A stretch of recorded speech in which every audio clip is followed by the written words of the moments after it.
Olá, queridos alunos. Hoje vamos para mais uma atividade de matemática. Atividade 5, revisão do primeiro corte. Nós vamos estudar hoje, vamos rever como transformar o número decimal em uma fração irredutível. Todo número decimal pode ser escrito em forma de fração, assim como toda fração também pode ser escrita de forma com um número decimal. Nós vamos começar, então, pela letra A, que é representado pelo 0 e o 2. Então, nós lemos 2 décimos. Então, o que vamos fazer com esses 2 décimos? Nós vamos escrever ele aqui no caderno para começar a nossa resolução. Então, nós vamos colocar aqui 0,2 é igual. 0,2 é igual. Para que nós possamos começar a desenvolver, né, a nossa fração, nós vamos ter que pegar o número 2, que está aqui, e colocar aqui. E vamos, então, em busca, né, da nossa fração. Então, nós temos já um numerador, e agora nós vamos buscar um denominador decimal. Então, como nós temos aqui uma casinha no nosso número decimal, nós vamos colocar aqui, então, o número 10. Sempre quando tiver uma vírgula, nós vamos colocar o número 0. Se tiver 2 vírgulas, nós vamos colocar, então, 2 números 0. Então, vamos lá, vamos simplificar, então, essa fração. Nós podemos dividir, então, por 2, para que nós possamos chegar, então, na nossa fração irredutível, né? Então, nós temos aqui 2 dividido por 2 é 1, e 10 dividido por 2 é 5. Então, aqui 1 não divide mais, né, por nenhum número, só por 1 mesmo. Então, o nosso resultado aqui, dessa fração irredutível, é 1/5. Aqui nós já transformamos, né, a questão número A em uma fração irredutível. E agora nós vamos para a questão número 2. Então, aqui na questão número 2, nós vamos colocar aqui que tem depois da vírgula, né, o número que tem depois da vírgula, que é o 25. E aqui nós vamos colocar, nós vamos fazer, né, nós vamos identificar aqui qual que é o denominador aqui que vamos colocar nessa fração. Então, aqui na primeira questão, nós contamos, né, depois da vírgula, apenas um número. Nessa questão aqui, nós temos 2 números. Então, nós vamos colocar 2 número 0 aqui. Então, o denominador, né, o nosso denominador aqui, ele vai ser um denominador maior. Então, vamos lá, então. Então, aqui nós temos 25 centésimos, que é a nossa fração. E agora, nós vamos simplificar essa fração. Nós vamos simplificar ela por 5. Então, 25 dividido por 5 é 5. E 100 dividido por 5 é 4. Então, aqui a nossa fração irredutível é 5/4. Iremos agora realizar a atividade, né, da questão número 2. Eu vou dar um exemplo para vocês. Questão 2 é: determina a fração geratriz de cada dízima periódica a seguir. Toda dízima periódica indica um número racional, ou seja, toda dízima periódica pode ser escrita em forma de fração. Então, a fração que gera uma dízima periódica é o que chamamos de fração geratriz. Então, aqui na questão, na letra A, nós temos aqui, por exemplo, a dízima periódica 0,333 ao infinito. Então, vamos resolver essa questão. Nós temos aqui 0,333 ao infinito. Tô tentando focar aqui a câmera. Então, nós vamos igualar esse 0,333 e vamos multiplicar ele por x, formando assim uma equação. Para a gente multiplicar essa dízima periódica por x, a gente vai ter que também multiplicar por 10. Então, nós vamos pegar essa equação, que é 0,333, multiplicar por x, e depois nós vamos multiplicar o x vezes 10 também. Nós vamos pegar 0,333 vezes 10 é igual a 3. Como é uma dízima periódica, então nós vamos colocar mais o 3, que é igual a 10x. Então, aqui nós temos outra equação. Então, nós vamos pegar esses dois membros e vamos fazer novamente o cálculo. Nós vamos colocar aqui 10x menos x é igual a 3,33 menos 0,333. Agora, nós vamos fazer novamente o cálculo dessa equação, que o resultado vai ser 9x, que 10x menos x é 9, é igual a... Aqui nós temos 3,333 menos 0,333. Então, quando a gente vai fazer esse cálculo aqui, a gente exclui, né, a dízima periódica e soma, então, o primeiro número. 3 menos 0 é 3. Então, nós vamos ter o resultado aqui, x é igual a 3 nonos. Simplificando, nós temos aqui, se nós simplificarmos por 3, nós temos 3 dividido por 3 é 1, e 9 dividido por 3 é 3. Então, aqui, a fração geratriz dessa dízima periódica, que 0,333, é 1/3. Se nós fizermos, então, 1 dividido por 3, então, vai dar esse resultado aqui de 0,333. Então, as outras questões, né, a letra B, C, D e E, também é resolvido dessa mesma forma, com esse mesmo cálculo. Olha só, na questão número 3, é uma questão da UBMEP, e vem falando o seguinte: o pai de Carolina mediu o comprimento da mesa da sala com sua mão e contou 8 palmos. Ela também mediu a mesa do mesmo modo e contou 11 palmos.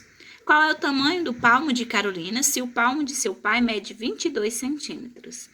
Então, aqui nós podemos perceber que o palmo do pai de Carolina é maior do que o dela, por isso a gente vê a diferença.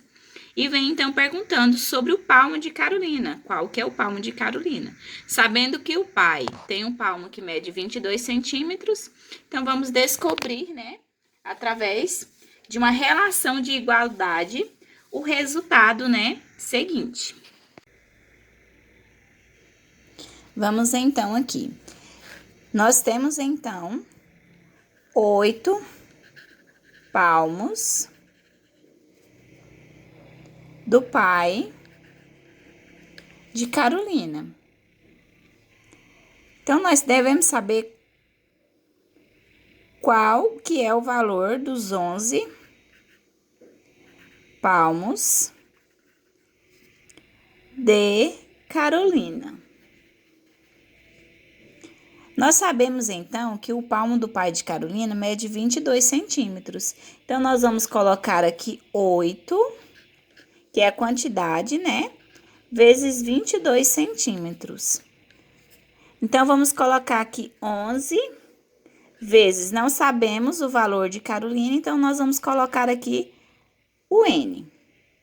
8 vezes 22 é igual a 176 centímetros. Então, nós vamos continuar aqui colocando 11 vezes N. E vamos, então, descobrir, né, qual que é o valor de N. Nós vamos colocar o N aqui. Vamos pegar o 176, que é o valor do palmo do pai, né, no total. E vamos dividir por 11. Então, aqui, 176 dividido por 11 é igual a N, é igual a 16 centímetros. Então, os 11 palmos de Carolina mede, então, 16 centímetros. Esse é o nosso resultado. Então, meninas, o resultado é a raiz quadrada de 2 mais a raiz quadrada de 3 mais a de 5 mais a de 7, aproximadamente, né? Desse número inteiro, o resultado vai ser 1,41, que é a de 2, 1,73, que é a de 3, 2,23, que é a de 5 e 2,64, que é a de 7. Então, somando todas essas aproximações dessas raízes quadradas, o resultado final é 8,01. Então, aproximadamente, o valor do número inteiro mais próximo, maior ou igual a 8,01, que é o valor dessa expressão aqui, é o número 9. Então, a questão certa é a letra C. Primeiramente, nós precisamos descobrir qual que é a fração equivalente desse número decimal. Então, vamos colocar aqui número 5, mais, que é o número racional, e vamos colocar o número 6, que é o número que se repete. Nós vamos colocar o número 6 sobre 9. Vamos dividir por 3, vamos simplificar, né, esse número, que vai dar 2,3. Então, aqui nós descobrimos, né, a fração equivalente a 5,666. Então, seguimos assim. Nós colocamos o 5 aqui novamente, mais 2/3, que é o resultado aqui, e aqui nós vamos colocar o 1. Então, nós vamos... Então, o MMC de 3 e 1 é 3. Colocamos, então, aqui o número 3. 3 vezes 5 é 15. E colocamos aqui mais 2/3. O resultado, então, é 17. Conservamos o 3, 17 e 3. Então, vamos lá. Nós descobrimos aqui o valor dessa fração irredutível 5,666. Agora, nós vamos descobrir de 2,333. Então, colocamos aqui o 2, que é o número racional, mais o 3, que é o número que se repete, sobre 9. Então, simplificamos aqui por 3. 3 dividido por 3 é 1, 9 dividido por 3 é 3. Então, aqui nós descobrimos, então, né, esse valor. Então, nós colocamos aqui novamente o 2, mais o 1/3, e colocamos o 1 aqui. Tirando o mínimo múltiplo comum aqui, nós temos 3. 3 vezes 1, 3. 3 vezes 2, 6. Conservamos o 3 e somamos mais 1/3, que é igual a 7/3. Então, aqui nós descobrimos o valor, então, de Q. Então, colocamos P sobre Q, que é igual a 17 sobre 3, que é igual a 7 sobre 3. Divisão de fração, conservamos o primeiro e multiplicamos pelo inverso da segunda. Então, aqui nós podemos corta, e o resultado final é 17 sobre 7. Ele quer saber o valor de P mais Q. Então, P mais Q é igual a 17 mais 7, que é igual a 24. Então, o resultado dessa questão é 24. Na questão 6, vem falando o seguinte: um automóvel leva 4 horas para percorrer 460 quilômetros. Então, se ele leva 4 horas, a gente coloca as horas aqui e os quilômetros percorridos aqui. Se esse automóvel, na mesma velocidade, precisar percorrer 345 quilômetros, quanto tempo ele vai levar, né, quanto tempo ele vai levar para percorrer 345 quilômetros. Então, vamos colocar aqui 345 e colocamos aqui, então, o x, que é o valor do tempo que a gente precisa descobrir. Essa questão, ela é uma questão diretamente proporcional, então, nós vamos fazer o seguinte, 460x é igual a 345 vezes 4. Então, conservamos aqui 460x é igual a 345 vezes 4 é igual a 4 vezes 5, 20, vai 2, 4 vezes 4, 16, com 2, 18, vai 1, 4 vezes 3, 12, 13. Então, 1.380 é o valor, né, desses 345 vezes 4. Então, nós colocamos aqui 1.380. Então, colocamos aqui o x é igual a 1.380, que é o resultado do cálculo de 345 vezes 4, dividido por 460. Então, 1.380 dividido por 460 é igual a 3.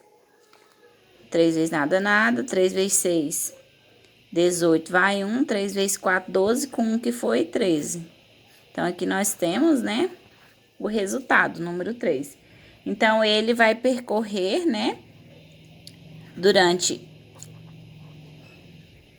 para percorrer esses 345 quilômetros, ele vai gastar 3 horas.